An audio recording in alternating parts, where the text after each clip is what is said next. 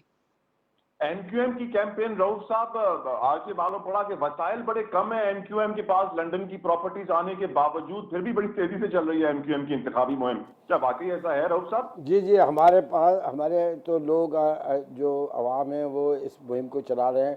ہمارے پاس تو اتنے پیسے نہیں ہیں کہ ہم ہر دوسرے دن جنرل ورکر اجلاس کریں اور اربوں کے ہم جلسے کرتے پھریں اور بے دریغ 2-3 مہینے کے. ہم تو آخری ہفتہ میں بھرپور طریقے سے چلائیں گے. ابھی ہم کارنر میٹنگ کر رہے ہیں, لیکن میں ایک بات کو ذرا سی تصحیح کرتا چلوں, اور لائٹر سائڈ میں ایک بات کہوں کہ تمام سیاسی جماعتوں کے لیے میں نے کہا تھا, خاص طور پہ بڑی جماعتوں کے کہ جو وزیر اعظم کے امیدوار ہیں, صدر کے امیدوار ہیں, ان کو ایک لائٹر سائڈ میں نے کہا تھا کہ MQM پر تنقید کرنے سے پہلے سیکنڈ لیڈرشپ کو یہ سمجھ لینا چاہیے کہ ہم ان کے یہ سارے بیانات اپنے پاس رکھیں گے.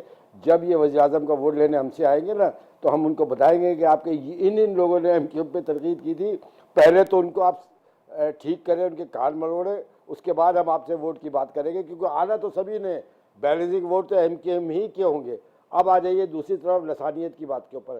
1972 میں جب یہ لسانی فسادات کیے گئے تھے سندھ کے تمام شہری علاقوں میں, تو اس وقت ممتاز بھٹو صاحب وزیر اعلیٰ سندھ تھے, لیکن اور ان کا تعلق دلی سے نہیں تھا, لکھنؤ سے نہیں تھا, ان کا تعلق لڑکانہ سے تھا, اور یہ پورے بھرپور طریقے سے قتل عام میسیکر کیے گئے تھے.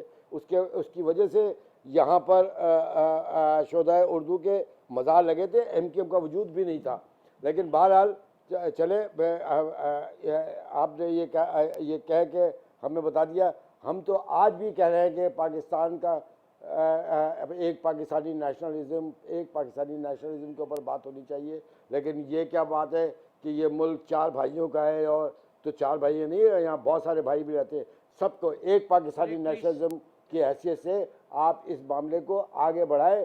پاکستان کی بقا اور سلامتی اب ان لسانیات سے اور یہ فرقہ پرستی سے, اس سے بالا تر ہو کے آگے بڑھنے کی ضرورت ہے. اور یہ کام اسی صورت میں ہوگا جب آپ انصاف کی بنیاد پر سب کو وہ حق دیں گے جو ان کا حق بنتا ہے. اب الیکشن مہم جو چل رہی ہے, جو MQM بھی چلا رہی ہے, ہم تو اپنی مدد آپ کے اصول کے اوپر چلا رہے ہوتے ہیں. میں جس کانسٹیٹوئنسی سے لڑ رہا ہوں وہاں پہ زیادہ تر جگہوں کے اوپر جو برادریاں ہیں وہ میرے بینر تک بھی خود لگا رہی ہیں, جھنڈے تک بھی وہ خود خرید کے لگا رہے ہیں. تو ہم تو اس طرح مہم چلا رہے ہیں, اور ظاہر سی بات ہے کہ ہم کو بھی 30-35 برس ہو گئے, ہم بھی یہ جان گئے کہ الیکشن کیسے لڑا جاتا ہے. کیونکہ یہ بڑی جماعتیں اگر جانتی ہیں نا, تو ان سے زیادہ ہم جان گئے کہ الیکشن کس ٹیکٹک سے جیتا جاتا ہے. رائٹ رؤف صاحب, ہم جمعیت علماء اسلام سے بھی پوچھیں گے, کیونکہ ان کے لیڈر کی جانب سے ہمیشہ یہ کمپلینٹ آتی رہی ہے مولانا فضل الرحمان کی جانب سے کہ ان کے پاس کوئی انتخابی مہم نہیں ہے لا اینڈ آرڈر سچویشن کی وجہ سے. ان سے بھی جواب لیں گے. ساتھ ساتھ مرتضیٰ سولنگی صاحب نے کہا ہے ملک اس وقت کئی بحرانوں سے گزر رہا ہے, ویژنری لیڈرشپ کی ضرورت ہے. تفصیل بریک کے بعد.